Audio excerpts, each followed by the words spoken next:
DK ಜೈಲಿಗೆ Eshwarappa judge ಎಂದ ಸಚಿವ. ಮತ್ತೆ ಜೈಲಿಗೆ ಹೋಗೇ ಹೋಗ್ತಾರೆ, ಅದ್ರಾಗೆ ಅನುಮಾನ ಇಲ್ಲ. ನಮ್ಮ ಈಶ್ವರಪ್ಪನವ್ರಿಗೆ ಹೈಕೋರ್ಟ್ ಜಡ್ಜ್ ಆಗಿದಾರ, ಸುಪ್ರೀಂ ಕೋರ್ಟ್ ಜಡ್ಜ್ ಆಗಿದಾರ. ಸಿಂಹ ಪಾಸ್ ಕೊಟ್ಟಿದ್ದು ರಾಷ್ಟ್ರದ್ರೋಹ ಅಲ್ವಾ? ಅಮಿತ್ ಶಾ ಬಂದ ಪುಟ್ಟ ಹೋದ ಪುಟ್ಟ ರೀತಿ ಇತ್ತ. ಪರಿಹಾರ ಕೊಡ್ಲಿಕ್ಕೆ ಅಧ್ಯಕ್ಷರು ಯಾರು? ಮಿಸ್ಟರ್ ಅಮಿತ್ ಶಾ. ಅವರು ಇವತ್ತಿನವರೆಗೆ ಮೀಟಿಂಗ್ ಮಾಡಿದ್ರು, 5 ತಿಂಗಳಾಯ್ತು.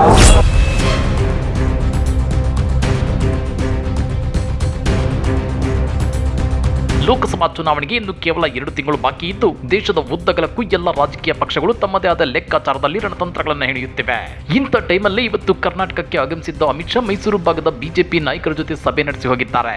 ಆದ್ರೆ ಅಮಿತ್ ಶಾ ಅವರ ಈ ಸಭೆ ಫಲ ಕೊಡಲ್ಲ ಅಂತೇಳಿ ಸಿಎಂ ಸಿದ್ದರಾಮಯ್ಯ ತಿರುಗೇಟನ್ನ ಕೊಟ್ಟಿದ್ದಾರೆ. ಹಾಗಾದ್ರೆ ಕರ್ನಾಟಕದಲ್ಲಿ ಈ ಸಲ ಬಿಜೆಪಿ 10 MP ಸೀಟುಗಳನ್ನ ಗೆಲ್ಲೋದು ಕಷ್ಟವಾಗುತ್ತಾ? ಅದನ್ನ ತೋರಿಸ್ತೀವಿ. ಆದ್ರೆ ಅದಕ್ಕಿಂತ ಮೊದಲು ನಮ್ಮ ಚಾನೆಲ್ ಅನ್ನು ಸಬ್ಸ್ಕ್ರೈಬ್ ಮಾಡ್ಕೊಳ್ಳಿ, ಹಾಗೇನೇ ಪಕ್ಕದಲ್ಲಿರೋ ಬೆಲ್ ಬಟನ್ ಅನ್ನು ಪ್ರೆಸ್ ಮಾಡಿ. ಬಡವರು ರೈತರ ಬಗ್ಗೆ ಮಾತನಾಡುವ ನೈತಿಕತೆ ಕೇಂದ್ರ ಗೃಹ ಸಚಿವ ಅಮಿತ್ ಶಾ ಅವರಿಗಿಲ್ಲ. ರಾಜ್ಯಕ್ಕೆ ಅವರು ಬರಿಗೆಯಲ್ಲಿ ಬಂದಿದ್ದಾರೆ ಅಂತೇಳಿ ಮುಖ್ಯಮಂತ್ರಿ ಸಿದ್ದರಾಮಯ್ಯ ಕಿಡಿಕಾರಿದ್ದಾರೆ. ವಿಧಾನಸೌಧದ ಸಮ್ಮೇಳನ ಸಭಾಂಗಣದಲ್ಲಿ ರೈತ ಸಂಘಟನೆ ಹಾಗೂ ಮುಖಂಡರ ಸಭೆ ನಡೆಸಿ ಮಾತನಾಡಿರುವ ಸಿಎಂ ಸಿದ್ದರಾಮಯ್ಯ 5 ತಿಂಗಳಾದರೂ ಬರಗಾಲದ ಬಗ್ಗೆ ಇಲ್ಲಿಯವರೆಗೂ ಒಂದು ಸಭೆಯನ್ನು ಅಮಿತ್ ಶಾ ಕರೆದಿಲ್ಲ. ಬರ ಪರಿಹಾರ ಸಮಿತಿಯ ಅಧ್ಯಕ್ಷರು ಅವರೇ ಆಗಿದ್ದಾರೆ. ದೇಶದ ಬಗ್ಗೆ ಮಾತನಾಡಲು ಅವರಿಗೆ ಯಾವ ನೈತಿಕತೆ ಇದೆ ಅಂತೇಳಿ ಆಕ್ರೋಶ ಹೊರಹಾಕಿದ್ದಾರೆ. ರೈತರು ಬರಗಾಲದಲ್ಲಿ ಕಷ್ಟಪಡುತ್ತಿದ್ದಾರೆ. ಬರಗಾಲ ಬಂದಾಗ ನರೇಗಾ ಯೋಜನೆಯಡಿ 150 ಮಾನವ ದಿನಗಳನ್ನು ಹೆಚ್ಚಿಸುವುದು ಕಡ್ಡಾಯವಾದರೂ ಇಂದಿನವರೆಗೆ ಹೆಚ್ಚಿಸಿಲ್ಲ. ಈ ಸಂಬಂಧ ಬರೆದ 2-3 ಪತ್ರಕ್ಕೂ ಉತ್ತರ ನೀಡಿಲ್ಲ ಅಂತೇಳಿ ಸಿಎಂ ಸಿದ್ದರಾಮಯ್ಯ ವಾಗ್ದಾಳಿ ನಡೆಸಿದ್ದಾರೆ. ಪರಿಹಾರ ಕೊಡ್ಲಿಕ್ಕೆ ಅಧ್ಯಕ್ಷರು ಯಾರು? ಮಿಸ್ಟರ್ ಅಮಿತ್ ಶಾ. ಅವರು ಇವತ್ತಿನವರೆಗೆ ಮೀಟಿಂಗ್ ಮಾಡಿದ್ರು, 5 ತಿಂಗಳಾಯ್ತು. ಅವರು ರೈತರ ಬಗ್ಗೆ, ಬಡವರ ಬಗ್ಗೆ ಮಾತಾಡ್ಲಿಕ್ಕೆ ಯಾವ ನೈತಿಕತೆ? ದೇಶದ ಬಗ್ಗೆ ಮಾತಾಡ್ಲಿಕ್ಕೆ ಯಾವ ನೈತಿಕತೆ ಇದೆ? ರೈತರು ಇಲ್ಲಿ ಕಷ್ಟಪಡ್ತಾ ಇದ್ದಾರೆ, ಬರಗಾಲ ಎದುರಿಸ್ತಾ ಇದ್ದಾರೆ, ಕುಡಿಯಕ್ಕೆ ನೀರಿಗೆ ತೊಂದರೆ ಇದೆ, ಕೆಲಸಕ್ಕೆ ತೊಂದರೆ ಇದೆ. ಇವತ್ತವರೆಗೆ 150 ದಿನ ಕೆಲಸ ಮಾಡ್ಲಿಕ್ಕೆ 100 ದಿನ ಇರೋದು NREGS ನಲ್ಲಿ. ಅದನ್ನ 150 ದಿನ ಮಾಡಬೇಕು ಬರಗಾಲ ಬಂದಾಗ, ಮ್ಯಾಂಡೇಟ್. ಆದ್ರೆ ಕೇಂದ್ರ ಸರ್ಕಾರದ ಪರ್ಮಿಷನ್ ಇವತ್ತೂರು ಕೊಟ್ಟಿಲ್ಲ. ಪತ್ರ ಬರೆದಿದ್ದೀವಿ, 2-3 ಪತ್ರ ಬರೆದಿದ್ದೀವಿ, ಇವತ್ತೂರು ಕೊಟ್ಟಿಲ್ಲ. ನೀವು ಅದ್ರ ಬಗ್ಗೆ ಕೇಳೋದೇ ಇಲ್ಲ. ಅವ್ರಿಗೆ ತೋರಿಸ್ತೇವೆ, ದಯಮಾಡಿ ಕೇಳಿ ಅವ್ರು ಬಂದಾಗ, ಅಮಿತ್ ಶಾ ಬಂದಾಗ. ಈಶ್ವರಪ್ಪ ಜೈಲಿನ ಹೇಳಿಕೆಗೆ MBP ಗುದ್ದು.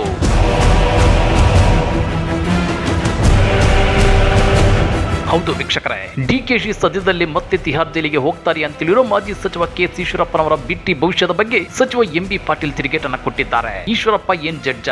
ಡಿಕೆಶಿ ಯಾವಾಗ ಜೈಲಿಗೆ ಹೋಗ್ತಾರೆ ಅಂತ ಹೇಳೋಕೆ ಅಂತೇಳಿ ಕಿಡಿಕಾರಿದ್ದಾರೆ. ಈಶ್ವರಪ್ಪನ ಕ್ಷಮೆ ಕೇಳಿ ಅಂತ ನಾವು ಹೇಳ್ತಾ ಇಲ್ಲ. ಅವ್ನ ಸೆಟಲ್ಮೆಂಟ್ 1 ರೌಂಡ್ ಸೆಟಲ್ಮೆಂಟ್ ಆಗಿದೆ. ಅಸೆಂಬ್ಲಿಲಿ ಏನೋ ಮಾತಾಡಿದ್ರು, ನಿಮ್ಗೆ ನೆನಪಿದ್ಯಾ? ನಮ್ಮ ಫಾದರ್ನೆಲ್ಲ ಪಾಪ ನೆನೆಸ್ಕೊಂಡಿದ್ರು. ಈಗ ಎಲ್ಲಿದ್ದಾರೆ ಈಶ್ವರಪ್ಪ? ಯಾರು ನಮ್ಮ ಸುದ್ದಿಗೆ ಬಂದಿದ್ದಾರೆ ಅವ್ರದ್ದೆಲ್ಲ ಒಂದೊಂದು ಸ್ಟೇಜ್ ಸೆಟಲ್ಮೆಂಟ್ ಆಗ್ತಾ ಇದೆ ಅಂತ ಆಯ್ತಾ? ನಾವೇನು ಈಶ್ವರಪ್ಪನ ಯಾವ ಸೆಟಲ್ಮೆಂಟ್ ಕೇಳಿ ಗುಂಡಿಗೆ ಕೊಲ್ತೀನಿ ಅಂತ ಕೊಲ್ಲಿ ಬಿಡಿ. DK ಸುರೇಶ್ ಈ ಗುಂಡಿಗೆ ಇವಕ್ಕೆಲ್ಲ ಎದುರೋ ಬ್ಲಡ್ ಎಲ್ಲ ಅದೇನೋ ಸೆಟಲ್ಮೆಂಟ್ ಮಾಡ್ಯಾರ ಅಂತ ಅದ್ರ ಅರ್ಥ ಏನು? ಸಿನಿಮಾ ಡೈಲಾಗ್ ಅದು, ಗೂಂಡಾಗಳು ಬಳಸೋಂಥ ಪದ. ಈ ಗೂಂಡಾ ಉಪಮುಖ್ಯಮಂತ್ರಿ ನನಗೆ ಹೇಳ್ತಾರೆ, ನಿಮ್ದು ಅರ್ಧ ಸೆಟಲ್ಮೆಂಟ್ ಮಾಡಿದ್ದೀನಿ ನಾನು, ಮತ್ತೆ ಪೂರ್ಣ ಸೆಟಲ್ಮೆಂಟ್ ಮಾಡ್ತೀನಿ ಏನಂತ ಮಾತು ಹೇಳಿದ್ದಾರೆ. ಇಂಥ ಗೊಡ್ಡ ಬೆದರಿಕೆಗೆ ನಾನು ಬೆದರಿದ್ರೆ ರಾಜಕಾರಣವೇ ಮಾಡ್ತಿರ್ಲಿಲ್ಲ. ಆದರೆ ನಾನು ಹೇಳೋಕ್ಕೆ ಇಷ್ಟಪಡ್ತೀನಿ, ಅವ್ರಿಗೆ ಅರ್ಧ ಸೆಟಲ್ಮೆಂಟ್ ಈಗಾಗಲೇ ED ಮಾಡಿದೆ. ತಿಹಾರ್ ಜೈಲಲ್ಲಿ ಸಾಕಷ್ಟು ತಿಂಗಳಿದ್ದು ಬಂದರು. ಎಷ್ಟು ದಿನ ಇದ್ರು ನನಗೆ ಗೊತ್ತಿಲ್ಲ, ಎಷ್ಟು ತಿಂಗಳಿದ್ರು ನನಗೆ ನೆನಪಿಲ್ಲ. ಅವ್ರಿಗೆ ಲೆಕ್ಕ ಇರ್ಬೋದು ತಿಹಾರ್ ಜೈಲಲ್ಲಿ ಎಷ್ಟು ದಿನ ಇದ್ರು ಅಂತ. ಅರ್ಧ ಸೆಟಲ್ಮೆಂಟ್ ಆಗಿದೆ, ಬೇಲಲ್ಲಿ ಹೊರಗಡೆ ಇದ್ದಾರೆ. ಮತ್ತೆ ಜೈಲಿಗೆ ಹೋಗೇ ಹೋಗ್ತಾರೆ, ಅದ್ರಾಗೆ ಅನುಮಾನ ಇಲ್ಲ. ಅವಾಗ ಪೂರ್ಣ ಸೆಟಲ್ಮೆಂಟ್ ಅವಾಗ. ನಮ್ಮ ಈಶ್ವರಪ್ಪನವ್ರಿಗೆ ಹೈಕೋರ್ಟ್ ಜಡ್ಜ್ ಆಗಿದಾರ, ಸುಪ್ರೀಂ ಕೋರ್ಟ್ ಜಡ್ಜ್ ಆಗಿದಾರ. ಇವತ್ತು ಜೈಲಿಗೆ ಹೋಗ್ತಾರೆ, ಜೈಲಿಂದ ಬರ್ತಾರೆ ಅಂತ ಹೇಳೋರು ಇವ್ರು ಯಾರು? ಇವತ್ತು ಯಾವುದೇ ಒಂದು ಕ್ರಮ ಆಗಲಿ ಅದೆಲ್ಲಕ್ಕೂ ಕಾನೂನಾತ್ಮಕ ಕ್ರಮ ಆಗಬೇಕಾಗ್ತದೆ. ಅದನ್ನು ಬಿಟ್ಟು ಅವ್ರು ಜೈಲಿಗೆ ಹೋಗ್ತಾರೆ, ಇವ್ರು ಜೈಲಿಗೆ ಹೋಗ್ತಾರೆ, ಈ ರೀತಿ ಮಾತಾಡುವಂಥದ್ದು ಈಶ್ವರಪ್ಪನವ್ರು ಹಿರಿಯರು. ಅವರು ತಮ್ಮ ಹಿರಿತನಕ ಆದರೂ ಕೂಡ ತಕ್ಕಂತೆ ಅವತ್ತು ಮಾತನಾಡಿದ್ರೆ ಸೂಕ್ತ ಅಂತೇಳಿ ನಾನು ಭಾವಿಸ್ತೇನೆ. ಇತ್ತ ಮಾಜಿ ಶಾಸಕ CT ರವಿ ಈ ಬಗ್ಗೆ ರಿಯಾಕ್ಟ್ ಮಾಡಿದ್ದು ಈಶ್ವರಪ್ಪನವರ ಪರ ಭರ್ಜರಿ ಬ್ಯಾಟಿಂಗ್ ಮಾಡಿದ್ದಾರೆ. ರಾಷ್ಟ್ರದ್ರೋಹಿ ಹೇಳಿಕೆ ಕೊಡೋರಿಗೆ ಗುಂಡಿಕ್ಕಿ ಕೊಲ್ಲೋ ಕಾನೂನು ತರಬೇಕು ಅಂತ ಹೇಳೋದ್ರಲ್ಲಿ ತಪ್ಪೇನಿದೆ. ಆದ್ರೆ DK ಸುರೇಶ್ಗೆ ನೋಟಿಸ್ ಕೊಡೋದು ಬಿಟ್ಟು ಈಶ್ವರಪ್ಪನವರ ವಿರುದ್ಧ FIR ದಾಖಲಿಸಿದ್ದಾರೆ ಅಂತೇಳಿ ಟೀಕಿಸಿದ್ದಾರೆ. ಈಶ್ವರಪ್ಪನವರು ವಿಭಜನೆಯ ಮಾತಾಡುವಂಥವ್ರನ್ನ, ವಿಭಜಿಸುವ ಮನಸ್ಥಿತಿಯವ್ರನ್ನ ಗುಂಡಿಟ್ಟು ಕೊಲ್ಲುವ ಕಾನೂನು ತರಬೇಕು ಅಂತ ಹೇಳಿದ್ರು. ಅವ್ರ ವಿರುದ್ಧ ಕೇಸ್ ರಿಜಿಸ್ಟರ್ ಮಾಡ್ತಾರೆ. ವಿಭಜಿಸಬೇಕು ಅಂತ ಹೇಳಿದವ್ರ ಮೇಲೆ ಕೇಸ್ ರಿಜಿಸ್ಟರ್ ಮಾಡಿದಾರಾ? ಅವ್ರು ಹೇಳಿದ ಕಾನೂನು ತರಬೇಕು ಅಂತ ಹೇಳಿದ್ದಾರೆ. ಇದು ಫ್ರೀಡಮ್ ಆಫ್ ಸ್ಪೀಚ್ ಇದೆ, ಅವ್ರ ಡಿಮಾಂಡ್ ಅದು. ಕಾನೂನು ತರಬೇಕು ದೇಶದ್ರೋಹಿಗಳಿಗೆ ಮೇಲೆ ಅಂತೇಳಿ. ದೇಶದ್ರೋಹದ ಚಟುವಟಿಕೆ ನಡೆಸೋರಿಗೆ ಸನ್ಮಾನ ಮಾಡಿ ಅಂತ ಹೇಳಕ್ಕೆ ಬರುತ್ತಾ? ಯಾವುದು ಇದು ರಾಷ್ಟ್ರದ್ರೋಹ. ಕರ್ನಾಟಕಕ್ಕೆ ಅನುದಾನ ಮತ್ತು ತೆರಿಗೆ ಪಾಲಿನ ಹಂಚಿಕೆಯಲ್ಲಿ ತಾರತಮ್ಯ ಮಾಡೋದನ್ನ ಪ್ರಶ್ನಿಸಿದ್ದೇ ದೇಶದ್ರೋಹವ. ಪ್ರತ್ಯೇಕ ದೇಶ ಕೇಳಬೇಕಾಗುತ್ತೆ ಅಂತೇಳಿ ಸಂಸದ ಡಿಕೆ ಸುರೇಶ್ ಅವರು ಹೇಳಿದ್ದೇ ದೇಶದ್ರೋಹವ. ಹಾಗಾದ್ರೆ ನಮ್ಮ ದೇಶದ ಸಂಸತ್ ಭವನದಲ್ಲಿ ದಾಂಧಲೆ ಸೃಷ್ಟಿ ಮಾಡಿದವರಿಗೆ ಪಾಸ್ ಕೊಟ್ಟಿದ್ದ ಸಂಸದ ಪ್ರತಾಪ್ ಸಿಂಹ ಅವರು ಮಾಡಿದ್ದೇನೋ?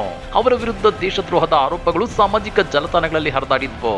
ಹಾಗಾದ್ರೆ ಆರೋಪಿಗಳಿಗೆ ಪಾಸ್ ಕೊಟ್ಟು ಸಂಸತ್ ಭವನದಲ್ಲಿ ದಾಂಧಲೆ ಸೃಷ್ಟಿ ಮಾಡೋದಕ್ಕೆ ಅವಕಾಶ ಮಾಡಿಕೊಟ್ಟು ಇಡೀ ದೇಶವೇ ಬೆಚ್ಚಿ ಬೀಳುವಂತೆ ಮಾಡಿದ್ದ ಸಂಸದ ಪ್ರತಾಪ್ ಸಿಂಹ ಅವರ ವಿರುದ್ಧ ಬಿಜೆಪಿ ನಾಯಕರು ಅದ್ಯಾಕೆ ಕ್ರಮ ಜರುಗಿಸುತ್ತಿಲ್ಲ? ಕಮೆಂಟ್ ಮಾಡಿ, ವಿಡಿಯೋ ಲೈಕ್ ಮಾಡಿ, ಶೇರ್ ಮಾಡಿ. ಇಂಥ ಮತ್ತಷ್ಟು ರೋಚಕ ರಾಜಕೀಯ ಸುದ್ದಿಗಳನ್ನ ಮಿಸ್ ಮಾಡದೆ ನೋಡಬೇಕು ಅಂದ್ರೆ ನಮ್ಮ ಯೂಟ್ಯೂಬ್ ಚಾನಲ್ ಅನ್ನ ಸಬ್ಸ್ಕ್ರೈಬ್ ಮಾಡ್ಕೊಳ್ಳಿ.